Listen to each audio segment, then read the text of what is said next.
Well, I wouldn't say that they're saying anything mean about him. What I'm thinking that they're saying is accurate information that defames him accurately.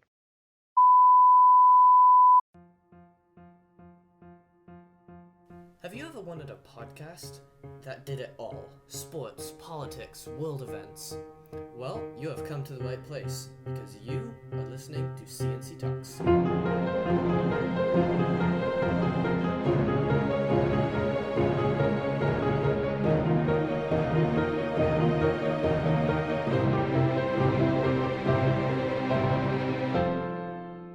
Hello, I'm Colin. And I'm Charlie. And this is the C&C Talks podcast. Welcome back. It is episode 26 of season 2, Charlie. Yep, and just a reminder, as we do every week, release every Wednesday, and we talk about politics, world events, and sports. It is currently Tuesday, August 22nd, 2023, at about 8:30 p.m. Pacific time. Yeah, and coming up a relatively short politics section today as we wait for major political news from Congress, although we might be waiting a long time on that. I'm going to start, Charlie, with another Trump indictment. This is the fourth one, and this is pretty clearly the biggest one of them all. Yeah, and as we say time and time again, it's just ridiculous the amount that he is gaining in these indictments, the amount of charges in the indictments, the amount of prison time he could face, and the fact that the mainstream of the Republicans don't seem to care about these indictments. Yeah, so Charlie, let's talk a little bit about what's in this particular indictment. So obviously we had the first indictment that was in New York. It's about the hush money payments that he made to Stormy Daniels. Second indictment, this was a federal indictment by Special Counsel Jack Smith. He was indicted in the Southern District of Florida, and this was for the classified documents that were being kept at Mar-a-Lago. Then there's the third indictment. This was also by Special Counsel Jack Smith. This was in D.C. This is regarding the plot to overturn the election, the January 6th, all that stuff. Now, this fourth indictment also regards the plot to overturn the election, specifically in the state of Georgia. These are state charges. So, which means, by the way, that he cannot be pardoned federally, and the governor of Georgia also does not have pardon power. But these are state charges by Fulton County District Attorney Fani Willis. A lot of charges here related in large part to that call that Trump made to Brad Raffensperger, urging him to overturn the election. But really, it's about a much larger conspiracy, Charlie. There's 41 counts in this indictment. And 19 defendants and 30 unindicted co-conspirators. The largest charge here, which all 19 defendants were charged with, is violations of the Georgia State Racketeering Act. It's a big one. This is, if convicted, a mandatory minimum of 5 years in prison, Charlie. Yes, that's very significant, considering that it is mandatory prison time. I also saw prison time. Something that I thought was pretty funny. It was a political cartoon that I happened to see, that essentially it's Trump on the phone and he's saying, find me 12 jurors immediately. Find me 12, yeah, no, that's a good one. See, I think it's perfect because, I wouldn't put it past him. I could imagine that he's on the phone right now trying to get more indictments, shall we say. Yeah. Now, I'll go through the defendants in just a sec. But first, it's important to note that there's a good chance that not all of these defendants will actually end up going to trial. I think that there's a good chance that several of them might plead guilty and then potentially start cooperating with the authorities, which could be bad news for Trump and some of the other defendants. So they could potentially be facing, if they plead guilty, no jail time or little jail time. But the defendants here, obviously it's Donald Trump. Then there's some big names in here, Charlie. Rudy Giuliani, Trump's lawyer, who's now had his law license suspended. He has been indicted. Mark Meadows, Trump's former White House chief of staff. John Eastman, a former Trump lawyer, maybe most known for his speech at the Ellipse on January 6th. Kenneth Chesebro, a pro-Trump lawyer. Jeffrey Clark. This is a Justice Department official, an environmental lawyer who also ran the civil division.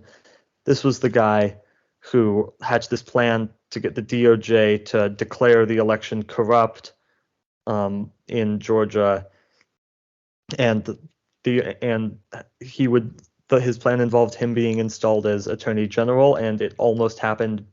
The only things that stopped it was the threat of many career prosecutors at the DOJ quitting. Jenna Ellis, another Trump campaign lawyer. This is the one that's probably most known for being on the receiving end of a Rudy Giuliani fart.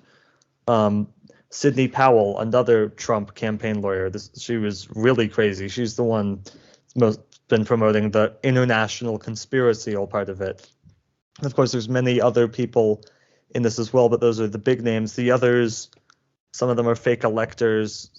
They have a whole bunch of various roles in Georgia, but they've all been charged now with racketeering charges. So bad news for them. Certainly, and I also really quickly wanted to comment, that is the 5th time that we've mentioned Rudy Giuliani's fart in an episode. We will link those moments from those episodes in the description of this video. How did you find that, Charlie? I was going through some of our old episodes a few days ago, and I just happened to realize that we've commented on it 4 times, and this would be the 5th. Yeah, we could comment on a whole ton of Rudy stories because he keeps embarrassing himself. Now, what's interesting about Rudy Giuliani especially is I would not at all be surprised to see him plead out of this case, because he has just about no money to cover his legal expenses, and he's tried to get Trump to cover them. Trump won't, so it'll be interesting to see if Rudy might start cooperating. We shall see. I think it's time to move on. Let's talk about the GOP primary. And Charlie, I'll start with saying that we just spent an entire block of this show talking about Donald Trump getting indicted on racketeering charges. And now we're moving to a different segment where that same guy is the front runner for the Republican nomination. I would argue he already has it locked up. I would say that he is definitely the front runner. Weirder things have happened in American political history, so I wouldn't say he has it guaranteed. I would say that he is very likely the favorite to win.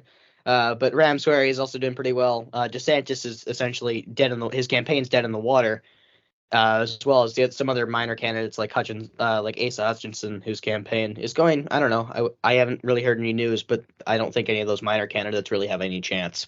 Yeah, so we've got Wednesday night, this episode likely posted after that, we'll have the Republican debate, the first of however many debates that the Republican National Committee holds.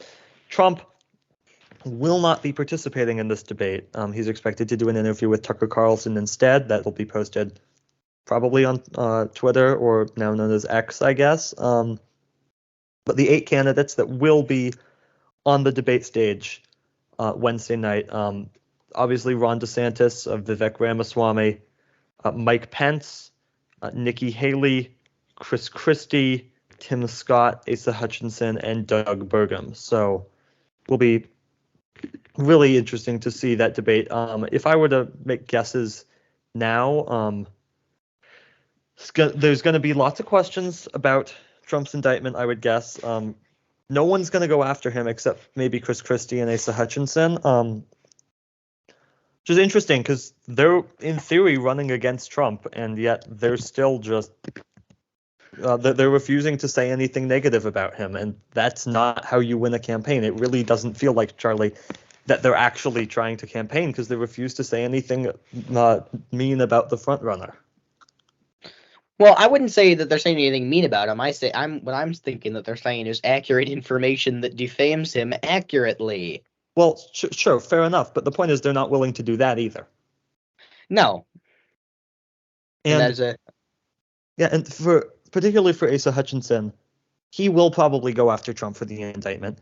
But at the same time, it's all noise, because he said that if Trump wins the primary, as he almost certainly will, that he will still be voting for Trump in the general election.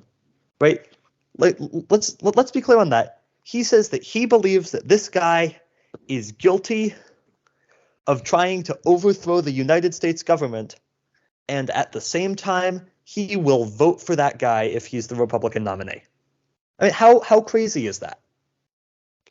Given the current standards of American politics, not that crazy. I mean, fair enough, Charlie. right, what are your expectations for the debate? I think it's going to be rather interesting watch, and I think if anyone wants to see the opinions of these political figures, I recommend giving it a watch. Where can we watch this, Colin? It's on Fox News. That's it. I figured. All right, let's move to the world stage it's now. on Fox, but real quick, I would not expect much in terms of policy to be discussed. I think it'll mostly be culture wars stuff about pronouns, stuff about Hunter Biden's laptop.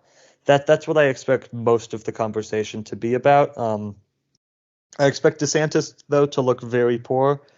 I think that Vivek Ramaswamy will likely emerge as the winner of the debate. Now, what does it mean to be the winner of the debate? Not much, given that Trump has a more than 30-point lead in the polls. But we shall see. Yeah, we will. And now let's move to the world stage, where the world continues to be hit by some interesting weather that continues to try to kill us. Yeah, where do you want to start, Charlie? Because we have lots of options here. Let's start with fire. Which one? All of them. All right, you want to start in Maui? Yeah, there was a huge wildfire in Maui, in Hawaii, that devastated a lot of territory there, burning down a local town or city. I don't actually know what the official designation is, but did a lot of damage. I believe still 800 people unaccounted for, with a death toll just above 100, I believe. Yeah, a lot higher of a death toll than it would seem necessary. Person whose job it is to kind of alert people about it kind of failed. Oh, absolutely. Speaking of heating up, let's talk about the Florida water temperature as well. There has also been wildfires, of course, across British Columbia and eastern Washington, giving us the smoke that makes us so lovely to visit Seattle in September. And not just Seattle, the entire Pacific Northwest region covered in smoke this week. And I happened to see that Chicago had a lot of smoke as well. I saw that on the broadcast of the baseball game that I saw. Yeah, air quality in the 200s in Seattle for a day here. And you can imagine just how bad that is for your lungs. Absolutely. And then, yeah, Charlie, you were mentioning Florida. The water in Florida is over 100 degrees Fahrenheit. No, not the temperature, the water temperature. Yeah, the water temperature. And then there's obviously Los Angeles, which got hit with a hurricane. And an earthquake. And an earthquake. The 5.1 magnitude earthquake. But when does Los Angeles get hit with hurricanes? Right? None of this stuff is normal. Or really, none of this stuff used to be normal. But every single year, we're making more and more records. There's more and more stuff that's just never happened before. Right? July was the hottest month on record in the world. Right? See, this is not normal, and it's only going to get worse. Yeah, see, here's the thing, though. Joe Biden made the hurricane to take news away from what's going on with Hunter Biden. I mean, that's what some people would have you believe. Right? Like, let's get our priorities straight here, people. The planet is literally on fire. And what are we doing? Right? Like, we're attacking the firefighters. That's what we're doing. Let's move on now to world events, not on this world. I remember I said that for the SpaceX launch, in air quotes. So now it's time for the Russian moon landing, in air quotes. Colin? Yeah, Russia had Charlie, you might know more about this than me, but Russia attempted to land something on the moon, and it did not go well. No, it did not. The craft did not land successfully, I believe. So just like what's going on in Ukraine, Russian missiles don't work very well. I mean, are you surprised? No, the Iranians probably gave them that one. I mean, right, long story short, though, right, Russia's in technology, I guess, is in shambles. It's bad. Yes, it is. Don't even know what else to say on that. No, I think we should just end that segment there. Yeah, this is C&C Talks podcast that you're listening to. We move on to our sports section. And oh boy, we got a big one this week. Yeah, let's start with the Women's World Cup, Charlie. That ended on early Sunday morning here in the United States, with Spain getting a 1-0 win over England in the finals. Sweden took home third place. England, of course, took home second. Australia in fourth as one of the host countries. A pretty impressive run, including a very impressive penalty shootout over France in, I believe, the quarterfinals. I've already talked about the U.S. women's national team, obviously. Charlie, biggest takeaway from the Women's World Cup, at least for me, was that women's soccer is growing fast around the world, right? In 2019, the last one, there were only 24 teams, and frankly, the bottom tier of those teams did not look like they deserved to be there. We added 8 more teams. A lot of questions whether this would work or not. It worked. Basically every team there looked like they deserved to be at the Women's World Cup. It was incredible soccer. Incredible excitement for it in the host country and also around the world for the most part. Pretty high viewership around the world. Very well attended games. This is a huge success for women's soccer, Charlie. Oh, absolutely. So as we know, the next World Cup event is the Men's World Cup in North America in 2026. Where's the next Women's Cup? I do not believe that they've announced a location for the 2027 Women's World Cup yet. We shall see. I think that the U.S., though, is one of the countries in the running for that, unless I'm mistaken. We'll see. Probably wouldn't surprise me. Yeah, I mean, I look forward to seeing how the women's game continues to evolve because it is evolving quickly, and that is a very good sign. Absolutely. And now for the biggest story of this last few weeks, the MLB is going crazy. It is actually absurd, and we could start with in a lot of different places. I say we start with the Yankees, though. The Yankees. Well, you did it again. You guys have fallen apart. And Yikes. to be fair, Charlie, they've had terrible injury luck this year. It's been really bad. Absolutely. In fairness to them. But the roster is also just not good enough. As of this taping, they're 5 games under 500.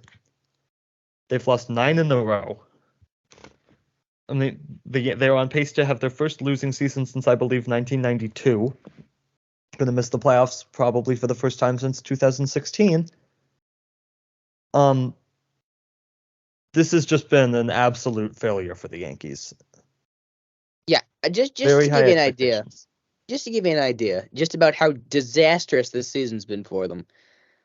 On May 31st, the Yankees were 6 games back in the division at 34-24.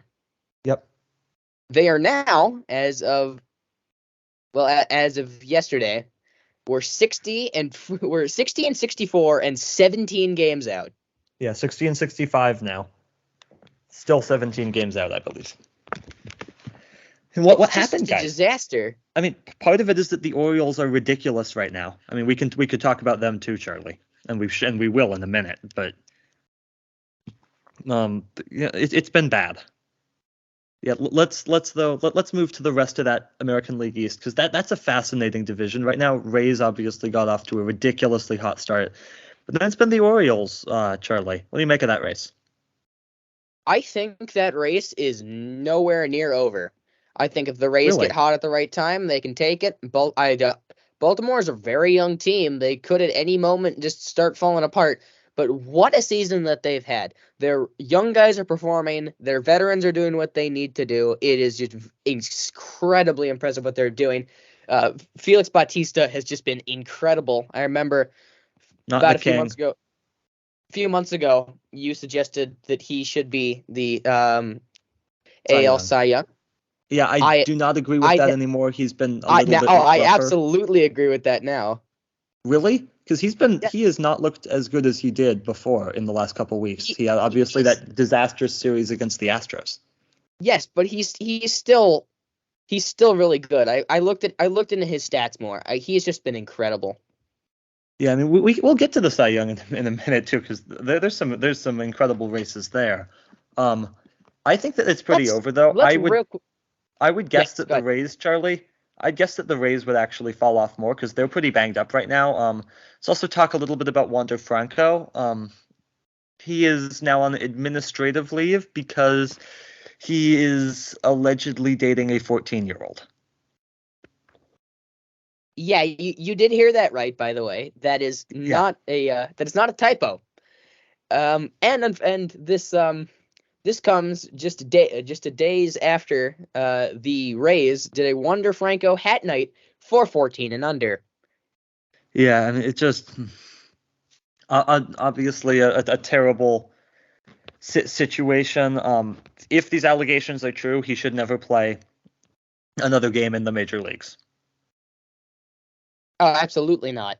Yeah. I real quick, by the way, want to talk about the National League wild card. Sure. Yeah. What a race this is. This is incredible. Let me just pull up the standings real quick. It's wild. I got them up right here. It's ridiculous. You've got right now the Phillies are the first wild card as of this taping, which is Tuesday night. Most of, if not all of the NL wildcard games have concluded. The only results that we're waiting on are the Reds, who are currently ahead of the Angels, and the Diamondbacks, who have 6-1 lead over the Rangers in the top of the 7th. Oh, and the Marlins. And the Marlins, who have the bases loaded and are up 3-0 against the Padres, as well as the Cubs, who lost to the Tigers, and the Phillies, who walked off against the Giants. Yeah, so the Phillies have a 4-game lead on the Giants. They're in the first wild card. Cubs currently in the second wild card, but then you've got the Giants and the Diamondbacks. They're tied for that third wild card spot. You've got the Reds a half game back and the Marlins 1 game back, and the Padres and the Reds are looking like they're going to win. 5 games back.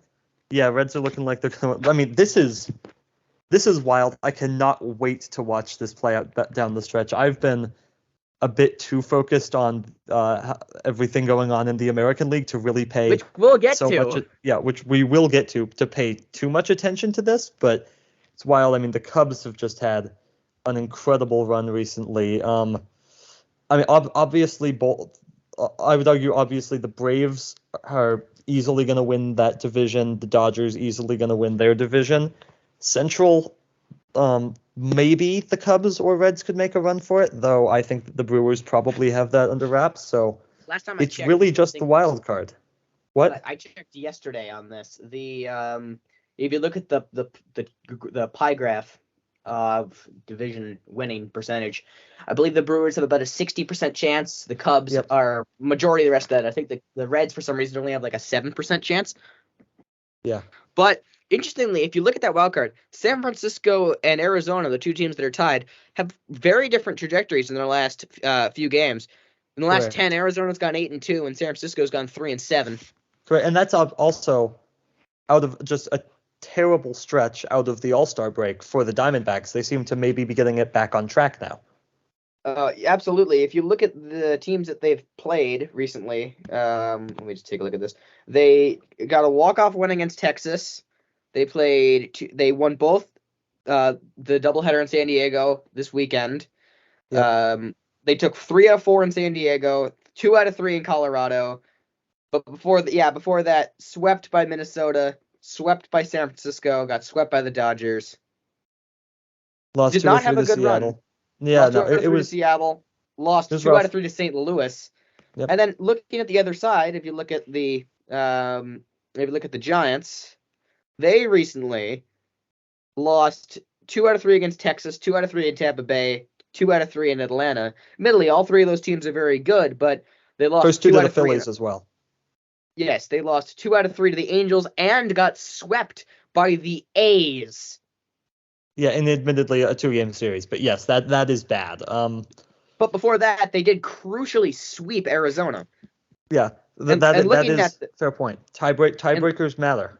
yes, and looking at this in September, they really do have a fairly interesting schedule. They play San Diego and the Cubs. That's going to be a huge series for the wild card, as well as playing Colorado and Cleveland and Colorado again. That should be a pretty easy stretch for them before they finish with two in Arizona, 4 in LA against the Dodgers, and then 3 at home against San Diego and 3 against the Dodgers at home.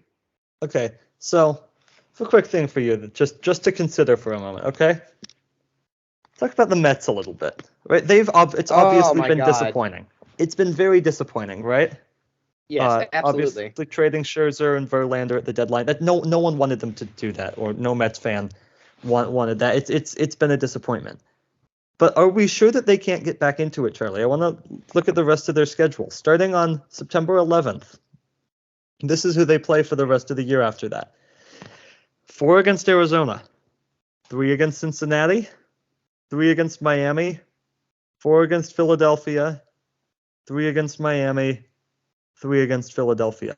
Okay, if they're close, it's all wildcard contenders. I don't understand your point. I mean, looking at what they have left, at most you get 2 in Arizona. If you're lucky, you can get 2 against Cincinnati. Maybe you get 2 against Miami. You're not beating Philadelphia. Give me 1 game there. At home against Miami, you're gonna give me 1, and then against Philadelphia, you're gonna get swept. I don't see it. I mean, sure, that's possible, and I think likely too. But my only point here is, if they can get hot at the right time, they've got the opponents that they need, so they can make up a lot of ground quickly. Yes, but the problem with that is before they do have that, they have the Angels, Texas, Seattle, and Minnesota. Yes, that is true. So obviously, it's still a very much an uphill climb for them. I'm just saying it is possible. You have 10 games left. Yeah. Let's say you're 10 games out when you get to that series against Arizona. So let's look at just one of their rivals. They're going to need to be less than 10 games out. They're going to need to be. They're only 6.5 games out at the moment. If they're 6 games out at that point, I think it's possible that they obviously need basically. All right, so here's the thing then. Let's look at what San Diego has. Sorry, we'll get Cincinnati. From the 11th, they have Detroit, the Mets, Pittsburgh, Minnesota, Cleveland, and St. Louis. Are they gonna win more games than the Mets? Absolutely. Let's look at Miami. Okay, but they also, like, the wild card teams are also going to beat up on each other too, right? Like Miami, they play the Diamondbacks and the Giants starting this. Miami has Washington. Admittedly, Miami's schedule is quite hard, but they have Washington, they have the Mets, they have Pittsburgh, they have the Mets again, but they play Milwaukee, Atlanta, and the Dodgers. I think Miami is in trouble. But if you I agree. If you look at someone like Chicago, who does Chicago have? They have from that September 11th date, they have, which is when we suppose that the schedule gets easier for the Mets. No, I'm not saying easier. I'm saying that they're playing contenders. Yeah, they have Colorado, Arizona, Pittsburgh, Colorado, Arizona, Atlanta, and Milwaukee. Are the Cubs going to win more games than the Mets in that span? Yes. So the Mets would have to be ahead of both the Cubs, the Giants, and Cincinnati in order to have a chance in that span, and they're 6.5 games back of basically. I agree really that it's super unlikely. So I agree it's super unlikely. It's super unlikely. If they can get hot, maybe, but even then, I just think they're in too much of a hole. Yeah, I'll say this though, they have been looking better recently. They're 7-3 in their last 10 games. Yes, yes they are. Let's look at that AL Central, which is obviously just the worst division. Does anybody besides the Twins have a chance right now, Charlie? All right, let's look at this. So let me just scroll up. All right, American League Central. So you have the Twins up. The Twins are up. You have Cleveland, who's been on a terrible downward trend since late July. They've had a really difficult August. They're 7 games out. No, 6 actually. I forgot they won today. And then behind that, you have Detroit, 7.5 back. The White Sox, who've just fallen apart in the Royals. No, they're done, and the Royals are done too. The Royals even have enough games left to come back and get the Royals Twins? are about to be eliminated, like soon.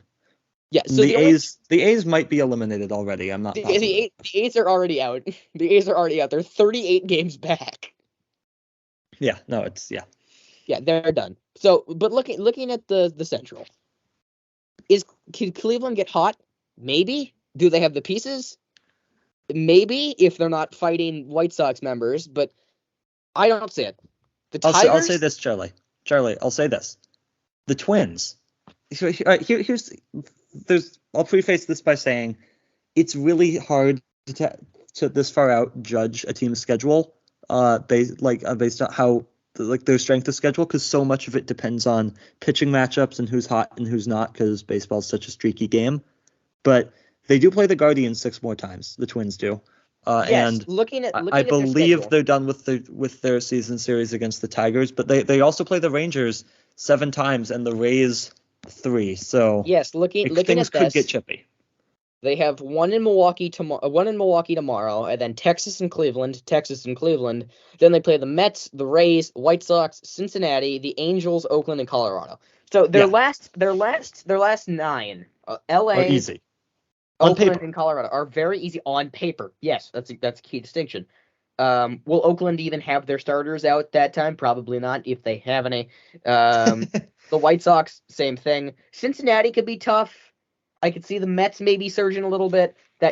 I see them winning maybe 1 game against Texas. I want them to beat Texas. Oh yeah, no. We'll get into the AL West in just a sec, I promise. Yes, they are done they are done with the Tigers. But looking at Cleveland, let's see what Cleveland has. Cleveland actually got a solid win against the Dodgers today. They did. But their schedule, they have Toronto, Minnesota, Tampa Bay, Minnesota. Then they have a brief 4-game against Anaheim, and then San Francisco, Texas, KC, Baltimore, Cincinnati, and Detroit. Yeah, they're done. It's brutal. They're cooked. I think Detroit has a better chance. The Cleveland's only chance is going probably 5-1 against the Twins. That's probably it. That's really their only chance. It's about time. American League West. And wild card we can talk about at the same time. Let's just start by talking about our Mariners, because as of this taping, won 8 straight. They've won 16 of their last 19. They've won, I believe, 24 of their last 31. 16 of their last 19. Wait. Oh yeah, good point. I forgot that we'd lost 3 games in a row. I thought it was 1 for some reason. Yeah, and they've won, I believe, 24 of 31, and in those last 31 games, they have had 0 losses by more than 2 runs.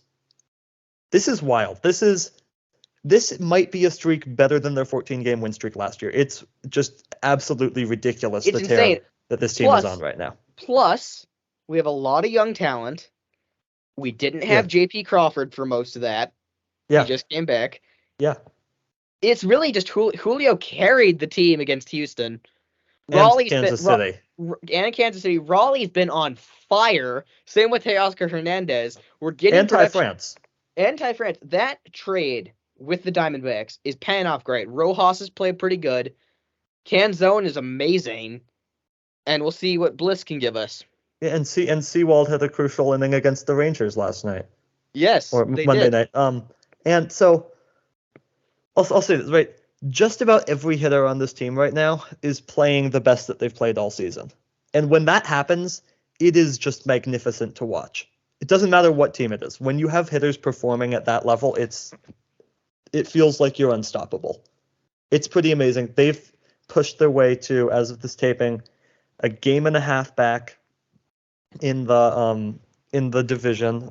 Houston's a game back. We're waiting on the Rangers score. They're down 6-3 to Arizona. Though it is a little choppy. The Rangers have the tying run at the plate. Nope. The Diamondbacks just got out of that jam. Okay, good. Good. Charlie, let's just say this. The Mariners, in their last 10 games, 7 of them are against the Rangers, and the other 3 are against the Astros. And 7 of them are at home. Yeah, Rangers and the Astros, meanwhile, play each other one more time this season. It's gonna be tight. It's going to be tight, and the Mariners too. They could fall out of the playoffs altogether. That's a possibility. They're only a game up on Toronto for that third wild card spot, so it's really tight. Boston, with a couple losses, has probably pushed themselves outside the race altogether. Would you agree? Yeah, yes, I would. Yeah, so it's tight, but I mean, obviously the Mariners will not stay this hot for the rest of the season, but right now everything seems to be working perfectly. Yeah, it's looking pretty good. Yeah, I mean they're gonna lose a few games, like they're probably gonna lose 2 or 3 or 4 in a row at some point. That's baseball. I mean, Every we team already does. did that. Well, sure, but again, every team does that. They're gonna probably drop a game to Oakland in their 6 remaining games versus Oakland, right? It happens. It does. Every team does that. I think the Braves, they got swept by Oakland, did they not? I believe they did actually. Yeah, right. Every team has bad series. It's gonna happen to the Mariners. It's gonna happen to the Rangers and the Astros again too. We'll see. See what happens. It's wild. Real quick before we finish the segment, let's talk about a couple of awards. Start with that AL Cy Young award. It's tight. I could see the Mariners having George Kirby win that award. It's possible, but who are some other people that you have on your radar for that? Well, this is interesting because just of how flexible this has been. I mentioned Batista. He's slowing down a little bit. I don't. I would. If you had asked me a few months ago, I would have said Shohei, but he hasn't been pitching as much recently. Yeah. Yeah. This has been a really interesting year, in terms of pitching. If you just look at it, I would say obviously you have to throw Kevin Gossman in there, Garrett Cole. Kirby, in there. like I said. Yeah, Kirby. Eovaldi, Obviously. he's been injured, so maybe he's taken himself out of that. Yeah, I agree. I think he has taken himself out of that. Looking at the National League, I think it has to go to either Zach Allen or Logan Webb. Yeah, I don't really see another prime candidate. Let's talk a little bit about that MVP race, though, because we thought it was straightforward. It's probably Acuna. There's so many candidates right now. It could be Acuna. It could be Matt Olson. It could be Freddie Freeman. It could be Mookie Betts. It's mostly concentrated in 2 teams, but it could be any of those guys. There are a lot of contenders. All of them are from the Dodgers and Braves. And Braves, exactly. It is not particularly close. You think it's still Acuna? Yes, I do. I think Freeman put in a valiant effort, but I just don't think it's enough. You don't think it's enough? All right. Finally, let's move on. Let's talk some NFL. Yes, and one of our favorite things, we are going to be power ranking the division so far from what we've seen, just given the player talent, previous seasons, and what we've seen so far this preseason. So who you have in 8th? All right, the worst division in football, Charlie. This is easy. This is the NFC South. They're so bad. Close. Yeah, let's analyze this division a little bit. Buccaneers, they're going to name Baker Mayfield as their starting quarterback, Charlie. Yeah, that doesn't usually tend to go very well, does it? It really doesn't. They have the benefit of every other team in that division being a mess as well, though. Yeah, well, speaking of those other teams, you have the Falcons, who confuse me. Why on earth, if you have one of the better running back rooms in the league, draft a running back at the 8th overall position? I like Bijan Robinson. Yeah, I was going to say. I'm a fan. You already have Tyler Algier. Why would you need to draft more running backs? Yeah, I don't know. I'll say this. I thought that they were going to draft him, but that may speak more to them being a dumb front office than it being a good move. Dumb but predictable front office. Yeah, do you know who was available at their pick? Jalen Carter. They need help on the defense, but you went with the running back. Yeah. Don't necessarily blame them, but all right, yeah. Who do you have in 7th? I think we might get a little bit of disagreement here. I'm going to go with the NFC North, and although I think that you're probably going to go with the AFC South. No, actually, I have the same pick as you do. You do? Okay. I Yeah. agree. This one has two good teams in it and two teams that are not going to be particularly good. So I want to start. I think that the Packers are in last place in that division. I really do. It's going to be close. I think they're gonna edge out the Bears by maybe one game.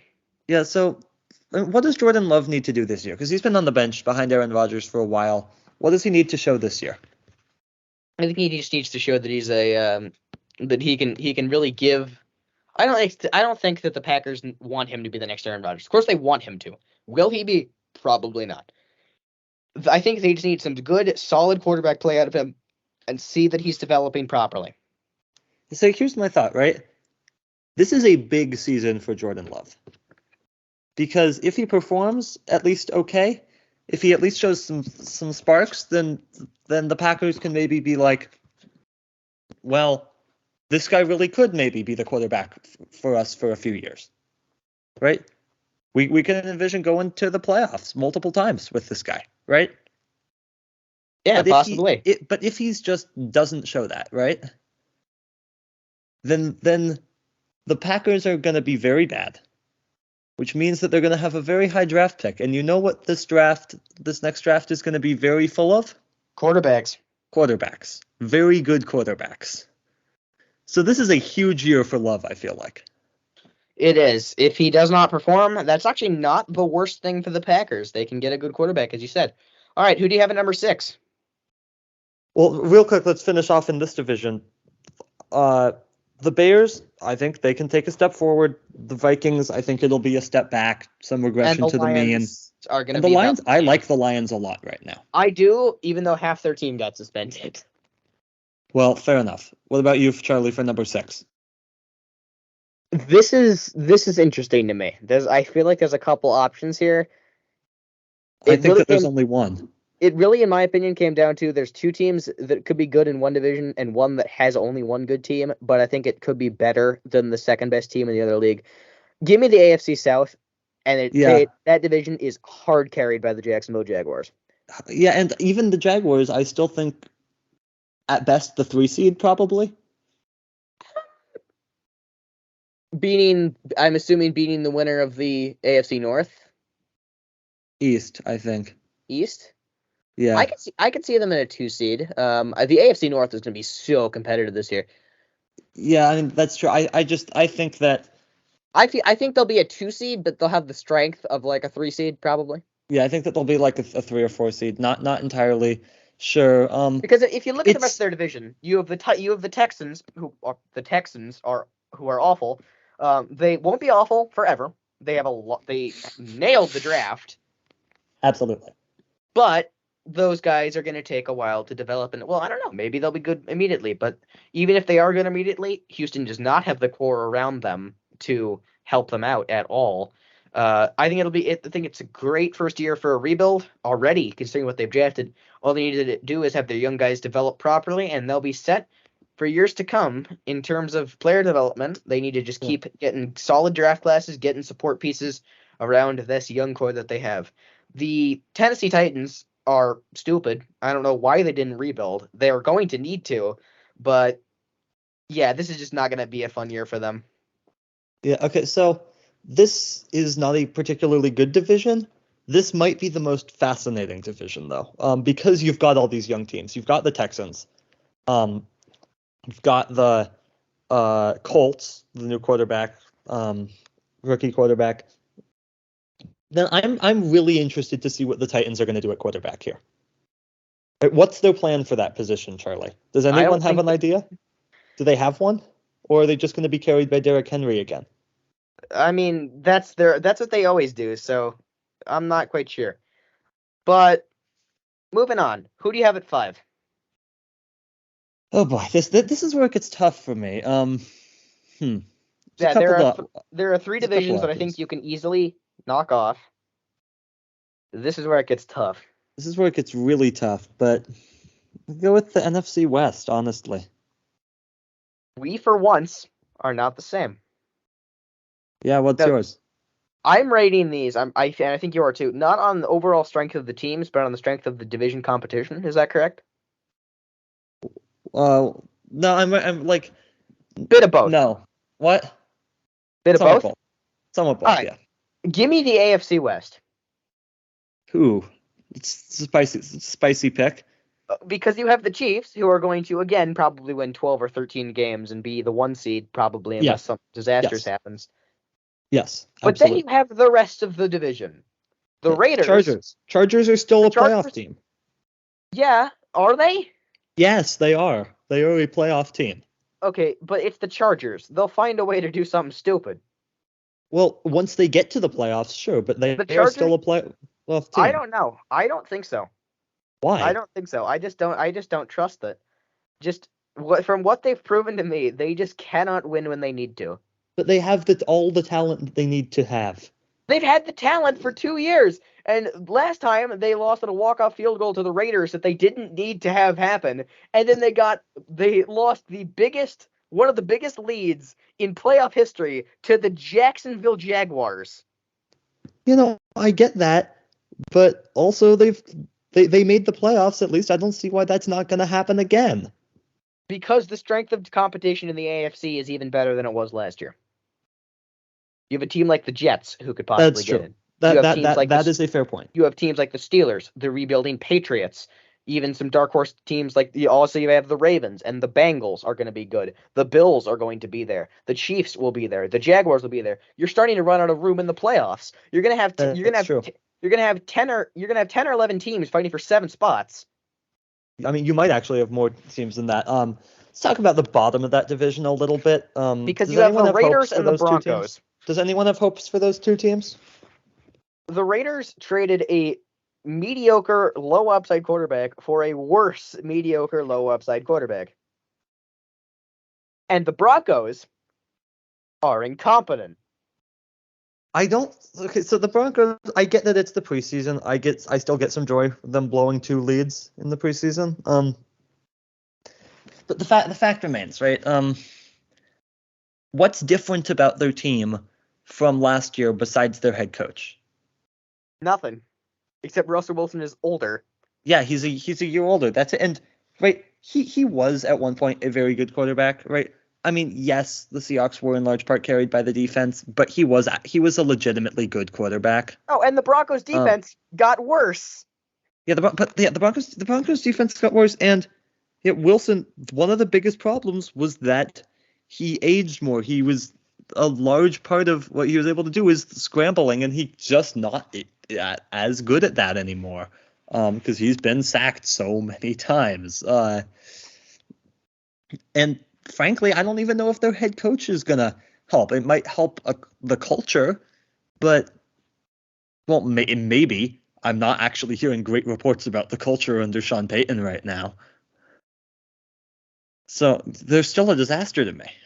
Oh, absolutely. All right, so who do you have next? Who's next? Well, so I said Charlie that that I actually think that the NFC West is worse. Oh, good. Because the Cardinals might be the biggest disaster in football right now. It's bad. It's really bad. The Rams are such an unknown, and the Seahawks and the 49ers, I think that'll be competitive, really competitive for that division win, but they don't have the Chiefs in that division. That's the only thing that keeps me from saying that division is that division is better than the AFC West. What scares me about the 49ers is their quarterback situation, but I think they're a good team, and I think if you overall look at their situation, if they had even like a okay quarterback, like let's just say you give them, I don't know, let me just think of a pretty mediocre quarterback. Well, not mediocre, a good quarterback. Let's say they have Lamar Jackson. Let's just say they win like 15 games. Oh yeah, sure. If the 49ers did not have a completely devastated quarterback room made up of rookies and Trey Lance, who's a disaster, and by the Jimmy way. Garoppolo. Garoppolo's gone. He's on the Raiders. Yeah, no, I'm talking about last year. They would have easily won the Super Bowl. Yeah, they would have. Now, Brock Purdy, I'm actually pretty impressed still. If you look at them overall, and this is going to make a lot of people mad. If you look at them overall, the San Francisco 49ers are a better team than the Kansas City Chiefs. That might be true. They just don't have Patrick Mahomes. That's the They one just thing. literally don't have a quarterback. Yeah, I agree. And that is why I will say, do you agree fourth best division though is the NFC West, or do you have someone else? Because I have yes. the AFC West as fourth. Yes? Yes? I have the NFC as NFC West as 4. Right. I think the Rams are going to be better than a lot of people give them credit for. Last year was obviously a disaster for them, but I think they had the most injuries in the league. Yeah, absolutely. So Cooper Kupp back. Stafford is admittedly a question mark. They lost Ramsey, but I think they're going to be competitive. I don't know if they'll be competitive. They'll be better than last year. I have them finishing with 8 wins. I have them finishing 8 and 9. Yeah.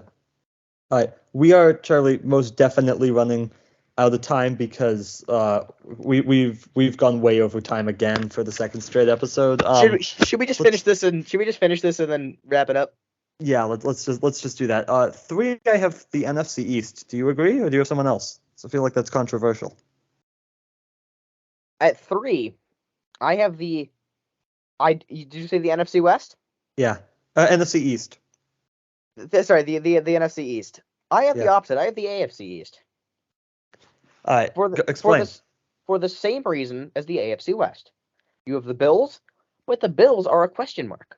Josh Allen is great, obviously. Stephon Diggs is great. They don't really have a lot of other options at wide receiver. They did not draft all too well. Their defense has some holes in it. They were very injured last year, I know. But they could, if injuries pile up again, they could not be good. The Dolphins could be amazing if Tua cannot be concussioned every 5 seconds. Yep. So that's another question. Can Tua stay healthy? Maybe, maybe not. Can Tyreek Hill continue what he's been doing? Maybe, maybe not. Is Jalen Waddle going to be good? Probably. Can the defense hold up? Again, I don't know. Same with the Patriots are confusing to me. They could be really good. They could be awful. It really depends on I think they're just mid. It could depend on Mac Jones. And the Jets are the absolute question mark because Aaron Rodgers could be awful and he could be great. Yep. They have a lot of good. They had a lot of good talent from their rookies last year.